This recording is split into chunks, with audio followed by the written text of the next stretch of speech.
হিমালয় অতিক্রম করে কেদারনাথ দর্শন করলে তোমার যা পুণ্য হবে তার 7 গুণ বেশি পুণ্য হবে কাশীতে কেদারনাথ দর্শন করলে। বিশ্বেশ্বর হচ্ছে সমস্ত লিঙ্গের রাজা। ন বিশ্বেশ্বর সমলিঙ্গম ন কাশী সমাপন।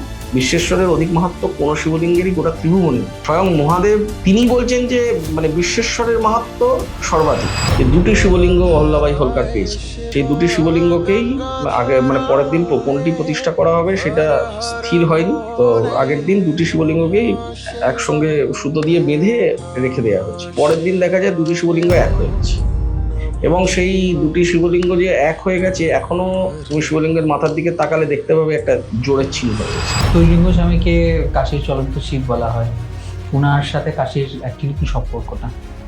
কালী মন্দিরে গিয়ে প্রস্রাব করছেন, সেই প্রস্রাব ছেটাচ্ছেন দেবীর গায়ে। বিজয়কৃষ্ণ গোস্বামীজি তিনি জিজ্ঞেস করছেন যে এটা কি হচ্ছে, বলছে গঙ্গোদকম। বলছে ছেটাচ্ছেন কেন? উনি লিখছেন পূজা। এইরকম মহাত্মা ছিলেন ত্রৈলঙ্গ স্বামী। এবং ত্রৈলঙ্গ স্বামীজির বাঙালির ওপর বিশেষ কৃপা ছিল।